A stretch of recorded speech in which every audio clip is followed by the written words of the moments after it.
శ్రీ గురుభ్యో నమః. శ్రీ గణేశాయ నమః. ఓం నమో భగవతే వాసుదేవాయ.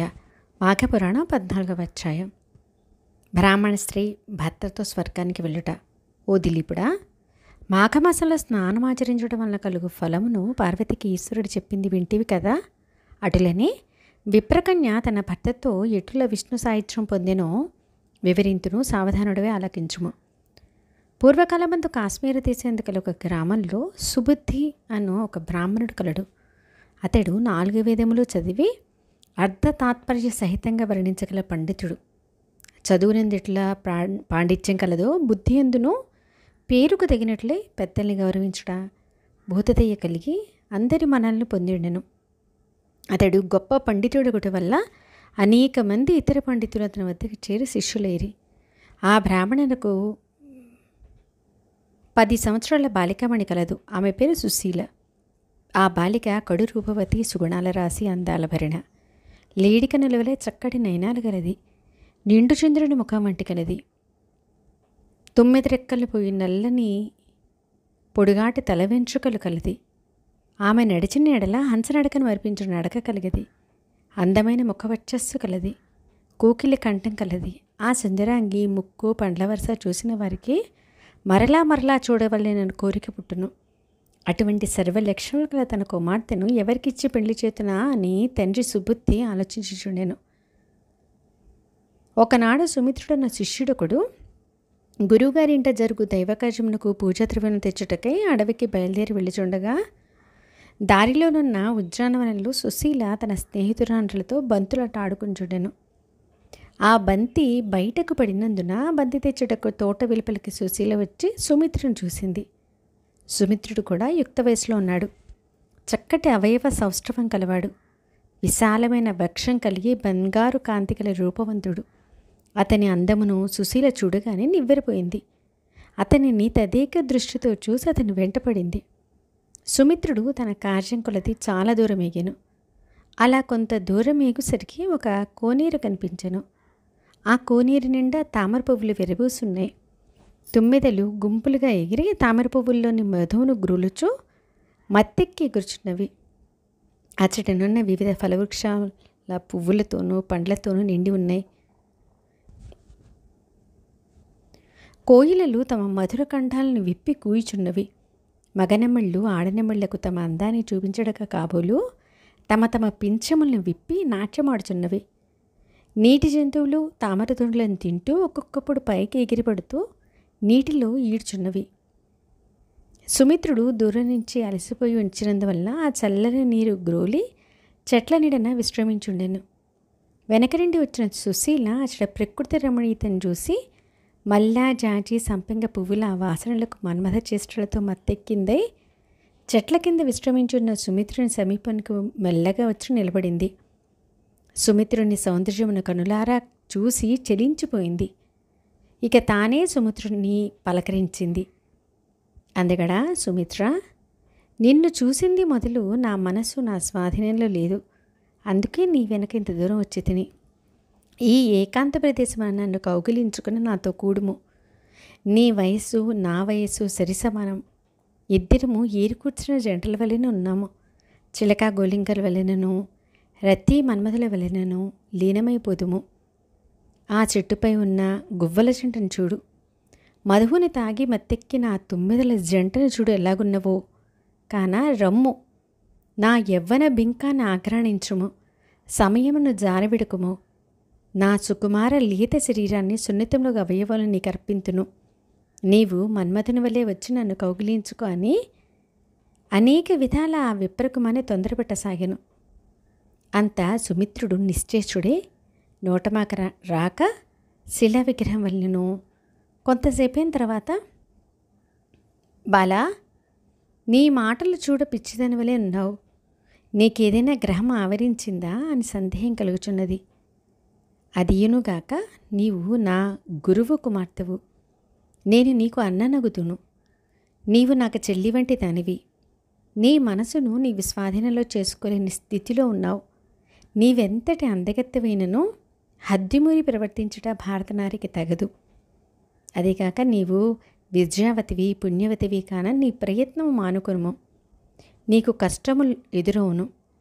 వావి వరుసలు లేక మన్మథాకినికి బలి అయి మనమిద్దరము సంభోగించిన ఆ మహాపథకము సూర్యచంద్రాదులు ఉన్నంత వరకు మనం ఎన్ని జన్మలెత్తినను ఏ జన్మలెత్తినను మనల్ని వెంటాడుచునే ఉండును. ఆ నరక బాధల నుంచి మనం ఎన్నిటికీ విముక్తి నొందజాలం. కాన నీ కోరికను అంగీకరింపజాలను. ఇప్పటికే చాలా ఆలస్యమైంది. ఇల్లు బయలుదేరి నా వెంట వచ్చినట్లులా గురువర్యులకు తెలిసినచో నిన్ను దండింతురు కాన రమ్ము. ఫలములు, కుశిళ్ళు, పుష్పములు మొదలగు పూజా ద్రవ్యం తోడుకుని పోదుము అని సుమిత్రుడు అనేక విధాల బోధించాడు. అంతా ఆ కన్యయు బంగారము, రత్నము, విద్య, అమృతము తనంతట తానే వచ్చినప్పుడు నిరాకరించేవాడు మూర్ఖుడు కాని వివేకవంతుడు కాదు. నా నిండు యవ్వనాన్ని, నా శరీర సమస్తాన్ని నీకు అర్పించునన్న నిరాకరించుచున్నావు కదా. సరే, నేనిక ఒంటరిగా నా గృహముకు పోజాలను. నేనిక్కడే ప్రాణత్యాగం నడుచుకుందును. నీ వలన ఒక కన్య చనిపోయిందని నలుగురు నిన్ను ఆడిపోసుకుందురు. నన్ను ఒంటరిగా ఈ కారవిడిలో వదిలి ఇల్లు చెరినడలా నా తండ్రి నిన్ను విడిచునా? నా కుమార్తె ఏది అని నిన్ను దండించడా? ఈ పాటికి నా చెలికెత్తలు నీతో అడవికి పోయినని చెప్పియే ఉందురు. కాన నేను కామబాధ భరించలేకున్నాను. నాతో సంభోగింపుము. నన్ను నీ దానం చేసుకొనుము అని వలికెను. సుమిత్రుడు ఆమె దీనాలాపనను ఆలకించి సంకట స్థితిలో పడెను. కొంత తడవు ఆలోచించి ఆ బ్రాహ్మణ కన్యతో రతి క్రీడలు తేలుటకి నిశ్చయించుకునేను. శాంకరి, ఈ విధంగా వారిరువురు ఆ తటాక సమీపం ఒక ప్రదేశము శుభ్రం చేసి అందు మెత్తని పత్రములు, నానావిధ సువాసనల వెదజల్లు పుష్పములు పరిచి ప్రకృతి సౌందర్యం చూసి మురిసిపోయి కామదృష్టి తీర్చుకొని మరి కొంతసేపు బంతులాడి గెంతులు వేస్తూ కేకలు వేస్తూ పరుగులు ఇడుచు ఆడుకునిరి. వారి కామ వికారములను చూసి పక్షులు సిగ్గుపడి అచ్చటి నుంచి ఎగిరిపోయినవి. సాధు జంతువులు ముఖములు ముడుచుకుని అచ్చటి నుంచి కదిలిపోయినవి. కొలనులోని కాలువలు మెడ వంచినట్టు నీళ్లలో వంగిపోయినవి. సూర్యుడు మబ్బుచాటం దాగుచున్నాడు. మాటిమాటికి వారి అన్యోన్య చుంబనములు చూడలేక మధువు గ్రోలి మత్తెక్కిన తుమ్మిదలు కూడా సిగ్గుపడినవి. ఈ విధంగా వారు ఉల్లాసంగా కొంత తడవును ఉండి సమత్కుశ పుష్పములు, నాదమైన ఫలములు సంగ్రహించి ఇంటి ముఖం చేరి ఇల్లు చేరిరి. సుమిత్రుడు గురువునికి నమస్కరించి తెచ్చిన పూజా ద్రవ్యములను సమర్పించెను. అడవికి పోయి కష్టపడి తెచ్చిన వస్తువుల్ని సంతోషంతో గురువు స్వీకరించి కుమార్తెను చూసి, సుశీల, నీవు ఉద్యానవనంలోని చెలులతో ఆడి అలసిపోయి ఉన్నావు. పాపం ఎండకు నీ సుకుమార ముఖారవింద ఎట్లు వాడిపోయినదో కదా. రమ్ము, ఈ మధుర పదార్థాలను భుజించి కొంత తడు విశ్రమింపుము. ఆటలాడుకుంట వల్ల నీవు ధరించిన ఉడుపులు కూడా నలిగి ఉన్నవి అని కుమార్తెను బుజ్జగించి తినుబండారములు అందించెను. ఆమె లోలన్న బెదురు పైకి ఏమీ ఎరుగుదాని వలె నటించెను. మరికొంతకాలంలో సుశీలను హిమాలయ ప్రాంతవాసికు బ్రాహ్మణుడు ఒకడు పెళ్లి ఆడి అత్తవారింటిని ఉండిపోయాను. మరికొంతకాలంలో సుశీల పెళ్లి ఆడిన బ్రాహ్మణుడు పరలోకగతుడయ్యాను. భర్త శవంపై పడి సుశీల ఏడ్చుచున్నది. చాలా దుఃఖించెను. నవయవనవతి సౌందర్యవతి అగు తన కుమార్తెకు అకాల వైదవ్యం కలిగింది కదా అని గొల్లుమని ఆడదాని వల్లే తండ్రి ఏడ్చుచుండెను. ఓ ఈ భగవంతుడా, చిన్న వయసునందే ఇంకనూ సంసార సుఖమన్నది అనుభవించకని ఆమెను విధవరాలని చేసితివా? తండ్రి, దీని కాలమెట్లు తీరును? ప్రజలు విధవని చూసిన ఎడలా అమంగళకరమని భావింతురే. ఏ శుభకార్యములందునూ పాల్గొనివ్వరు కదా. దీనికి కర్మను ఎలా కలిగించితివి అని పరిపరి విధములుగా దుఃఖించెను. అంతలో అచ్చోటికి ఒక సిద్ధపురుషుడు భిక్షాటనకి వచ్చెను. ఆ సమీపం అందే ఒక మూల ఏడుపులు వినిపించుచుందున శవమున్న చోటికి వెళ్ళి సుబిత్తితో, ఆర్య, మీరు దుఃఖించుట కారణమేమి? త్వరగా చెప్పుడు అని పలికెను. అంతటి సుబుద్ధి సిద్ధపురుషునితో, స్వామి, మా దుఃఖం గురించి ఏమని చెప్పుకుందును? మీ తేజస్సు చూచటం వల్ల కొంత ఉపశమనం కలిగింది. ఈ బాలిక నా కుమార్తె. ఆ చనిపోయినవాడు ఆమె భర్త. వివాహమైన కొలది దినములకి ఇతడు చనిపోయినాడు. మాకు ఈమె తప్ప మరెవ్వరూ లేరు. చిన్నతనములోనే ఈమెకు కలిగిన వైధవ్యమును చూడలేక మా హృదయములు బద్దలగుచున్నవి. ఇదియే మా దుఃఖానికి కారణం. ఈమెకు ఈ దుస్థితి ఎందుకు కలిగినో, ఈమె పూర్వజన్మ ఎటువంటిదో మీకు తెలిసి ఉన్నాడలా సెలవిండు అని వేడుకొన్ను. సిద్ధుడు కొంత తడువు తన దివ్య దృష్టితో అంతా గ్రహించి, విప్రవర్య, నీ కుమార్తె వెనుకటి జన్మలో ఒక క్షత్రియ యువతిగా ఉండేది. ఈమె కామాతురత కలిగి అగుటచే కొంతమంది పరపురుషులతో సంపర్కం కలిగి ఉండి తన భర్త నిద్రలో ఉండగా అర్ధరాత్రి నిశా సమయమున కత్తితో పొడిచినందున అతను విలవిల తన్నుకుని ప్రాణములు విడిచెను. ఆ రక్తపాతము భయానక దృశ్యము చూసి భయపడి తాను కూడా ఆ కరవాలంతో పొడుచుకొని చనిపోయింది. అటువంటి ఘోర హత్య చేసి ఈ జన్మలో నీ కుమార్తెగా పుట్టింది. ఆమె చేసి ఉన్న దోషం వలనే నీ అల్లుడు చనిపోయాడు. ఆమెకు చుట్టుకున్న పాతకముల వల్లనే విధవరాలయ్యింది. అంతటి పాపాత్మురాలైనప్పటికీ పుణ్యాత్ములకు మీకు ఎలా జన్మించిందో కూడా వృత్తాంతం వివరించదును వినుము. చాలా సంవత్సరాల కిందట నీ కుమార్తె యొక్క 14 జన్మల వెనక మాఘమాసంలో సూర్యభగవానుడు మకర రాశి ఉండగా కొంతమంది బ్రాహ్మణ స్త్రీలతో కలిసి యమునా నది తీరానికి పోయి స్నానం చేసి ఇసుకతో గౌరీదేవి ప్రతిమను చేసి భక్తి శ్రద్ధలతో పూజలు చేచుండిరి. ఆ బ్రాహ్మణ స్త్రీలు చేసే గౌరీదేవి పూజలో నీ కుమార్తెగా పుట్టిన ఈమె కూడా పాల్గొనటం వలన ఆ వచ్చిన పుణ్యఫలం చేతనే నీ వంశంలో నీకు కుమార్తెగా పుట్టింది. అయిననేమి నీ శిష్యునితో రహస్యంగా అడవికి పోయి తన కామవాంఛ కొరకు అతనితో రమించింది. అందువలనే ఈ వైధవ్యం కలిగింది. పూర్వజన్మ వలన పవిత్రమైన నీ ఇంట పుట్టినను ఘోరపాపం చేసినందున తన మగనిని పోగొట్టుకుని విధవరాలైంది. కనుక పూర్వజన్మలో చేసిన పాపకర్మ ఈ జన్మలో పాపకర్మ వలననే నీ కుమార్తెకు అకాల వైధవ్యం కలిగింది. ఇప్పుడు దుఃఖించడం లాభమేమున్నది? కానున్నది కాకమానదు. మనుష్యుడు తాను చేసిన పుణ్యఫలాల ఫలితం ఎప్పటికీ అనుభవించవలసిందే కదా. దేవతలకైనా కష్టాలు తప్పవు అని పలికిన సిద్ధుని మాటలకు సుబుద్ధి, హరిహరి, నేనెంతటి పాపపు మాటలను వినవలసి వచ్చింది?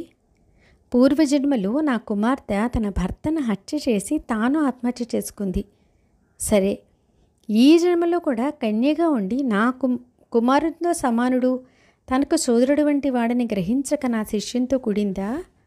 ఆహా, ఎంతటి ఘోరం అని మనసులో విచారించి ఆ సిద్ధుని చూసి, స్వామి, మీ పలుకులు ఆలకించింది మొదలు ఒకవైపు పుత్రికపై కోపము, మరొక వైపు ప్రేమ కలుగుచున్నవి.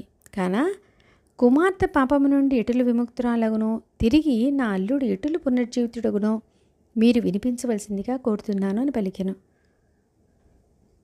ఓ సుబుద్ధి, నీ కుమార్తె గురించి నీ వడకపోయినా దాని నివారణోపాయం వివరించవలేననే నేను ఇలా వచ్చాను.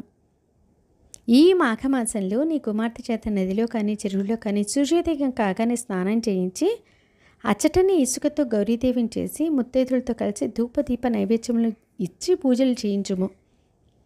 ఈ విధంగా మాఘమాసం అంతయు నీ కుమార్తె చేత చేయించినడలా ఆమెకున్న పంచమహాపాపాలన్నీ తొలగిపోయి ఆమె భర్త కూడా బతుకును. మాఘశుద్ధ విధియనాడు ముత్తైదుల పాదములకు పసుపు రాసి నుదుట బొట్టు పెట్టి పూజ చేయవలను. 2 కొత్త చీటలు తీసుకొచ్చి అందులో ఒక చీటలో చీర, రవికల గుడ్డ, పసుపు, కుంకుమ, పండ్లు, తమలపాకులు, వక్కలు దక్షిణ పెట్టి దానిపై 2వ చీట మూత వేసి ఆ ముత్తైదుకు సంతుష్టిగా భోజనం పెట్టి సంతోష పెట్టవలేను. ఆ విధంగా చేసినడలా పరపురుష సాంగత్యం వల్ల కలిగిన దోష నివారణ అగును. కొంతమంది పురుషులు ఉదయముననే నదికి పోయి స్నానం చేయవలనన్న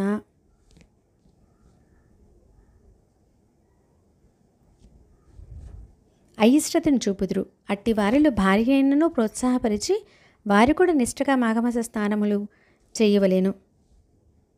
వంశాభివృద్ధికి కానీ కుటుంబ గౌరవానికి కానీ స్త్రీయే ప్రధాన కారకురాలు.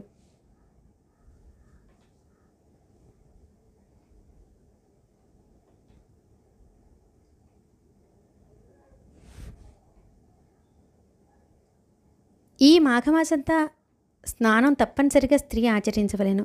ఈ మాఘమాసమంతయు పురాణములు చదివి హరికథలు కానీ నామ సంకీర్తనలు కానీ ఆలకించుచు దాన ధర్మములు చేసినడలా దానికన్నా ఫలితం మరి యొక్క వ్రతమందు కలగదు. మునిసత్తములు మాఘమాస స్నానములు చేసి తపస్సు చేసుకునొచ్చు వారు సిద్ధులొగుదురు. మతిలేని వారలచే మాఘస్నానములు విడువక చేయించినడలా వారి పిచ్చి కుదురును. కుష్ఠవ్యాధితో బాధపడే వాళ్ళు మాఘస్నానములు చేసి వారికి రోగ నివృత్తి కలుగుటయే కాక మంచు పుణ్యాత్ములగుదురు.